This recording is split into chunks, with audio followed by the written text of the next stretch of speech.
What's good, my dudes? We're back in the saddle with another YouTube banger, and today we're going to be talking about triggers. Triggers in Skyweaver. What are triggers, and which prisms have triggers in which amounts? I already did a video in the past about not triggers, but traits, things like stealth, wither, etc.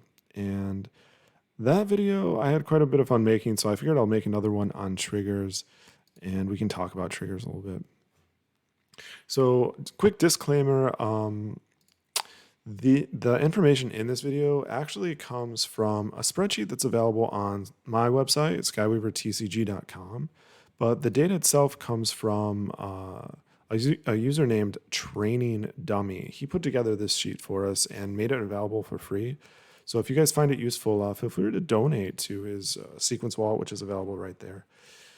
But let's jump right into it then, and we'll take a look at, starting off, we'll look at the play trigger. The play trigger is just when you play a card from hand, something happens. The prism with the most play triggers is Samya right now, and I would say probably the strongest play trigger card in agility is Great Gusto. Great Gusto obviously is really strong because it not only does it return the card, your opponent's card, but it also adds silence to it. Silence is strong. Huntero is a really cheap silence, so that's a strong play effect too for sure. Also, Kingslay can be really nice, but it is somewhat conditional, I suppose. But okay, overall, strongest play card is probably Gusto, but because it's so expensive, let's just say the Huntero gets the title. Even Imposter strong because it's basically play the card, remove your opponent, remove armor from your opponent's unit, and maybe even armor and banner if you're lucky. A lot of really strong play effects here, so it's difficult to say which one's number one actually. Moving on to summon effects, this is basically like play effect, but just sometimes there's some backdoor ways you can trigger the summon effect that wouldn't trigger a play effect. So Samya gets the lead for this one as well. If we look at what the strongest summon effect is, maybe we'll give the title to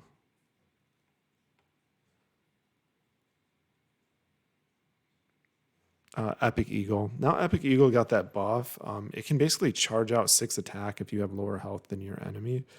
And yeah, that's freaking huge. So I'll probably say Epic Eagle or Crusher. Crusher removes armor from opponent's unit, which is strong.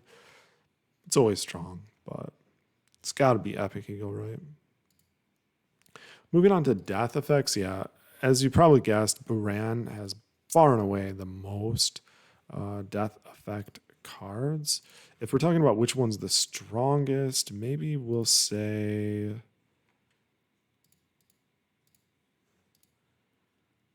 Fun Guy can be annoying. Crypto is just so much value packed into this little guy that it's hard not to just say that one. Of course, Chester draws you 2 spells, which is so much value as well.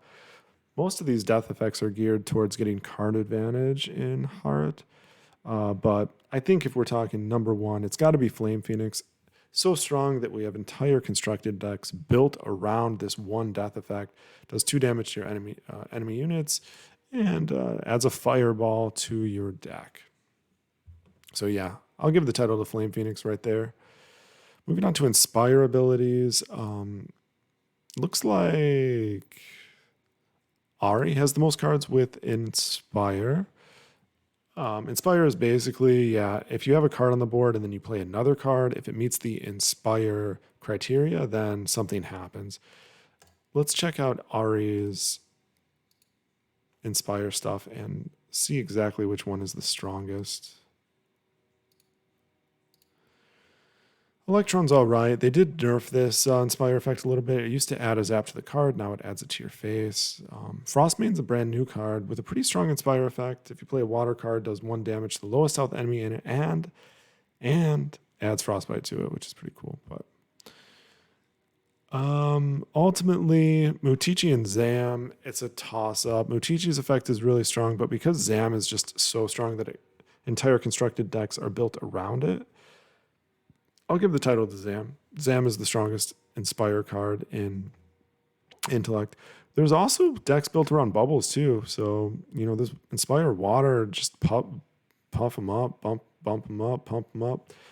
That's pretty strong too. So it's another tough choice here, but I'm going to give it to Zam. The next trigger we're going to talk about is Glory. Samya has more Glory cards than any other. Let's see which one's the strongest there, shall we?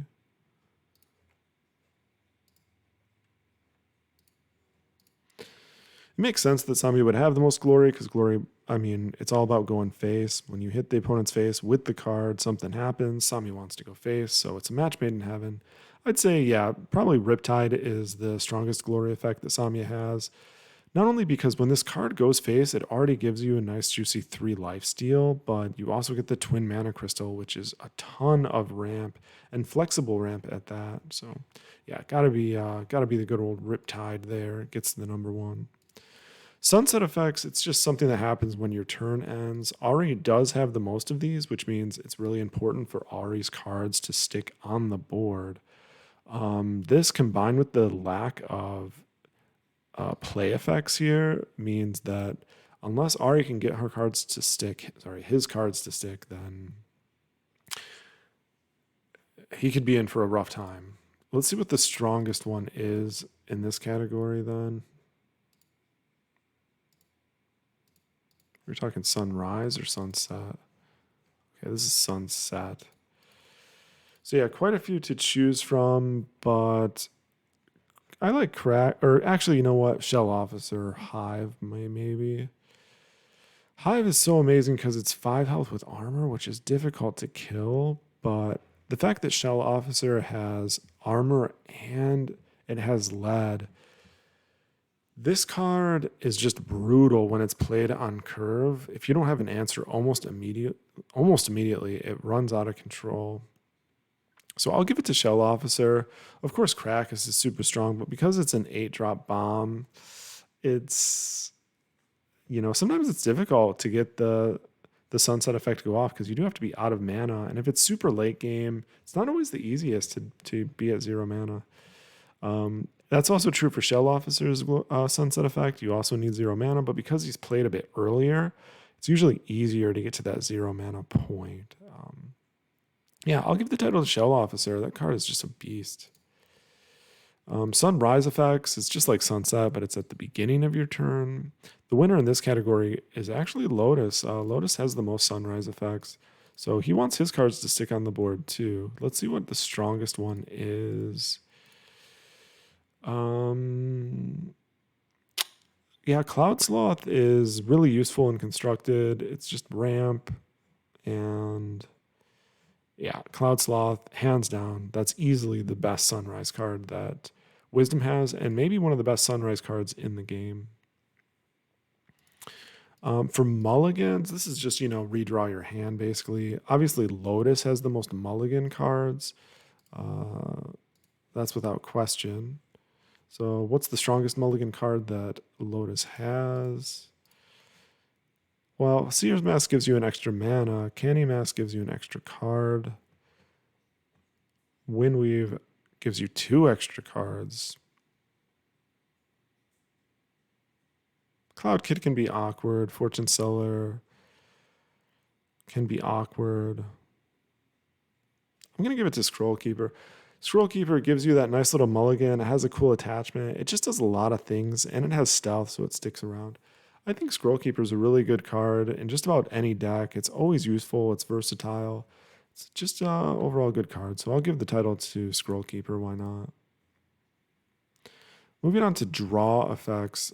It does look like when it comes to draw, Ari has the most cards that have draw text. Which one's the strongest, you ask? Well, let's see.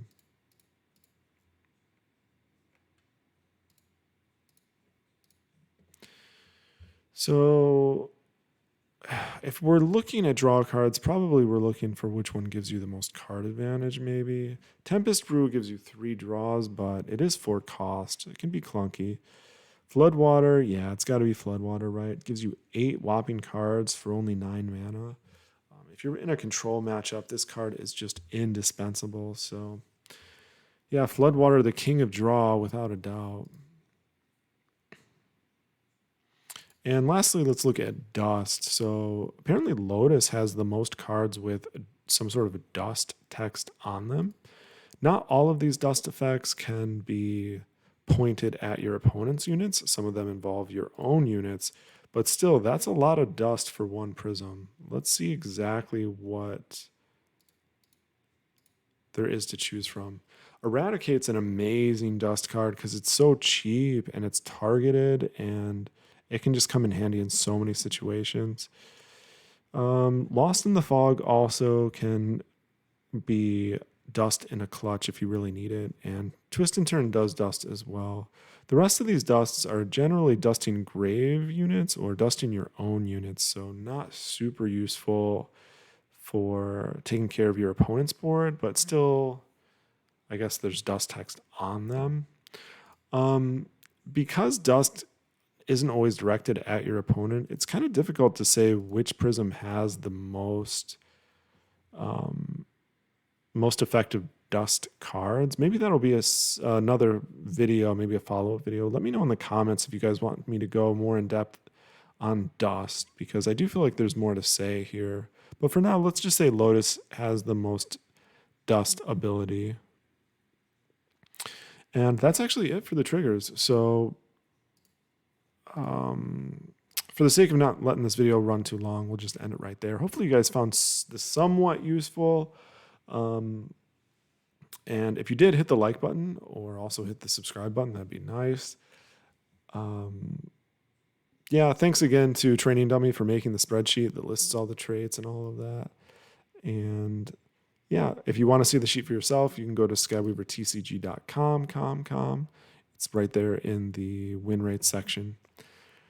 Thanks, guys, for watching. And until next time, peace out.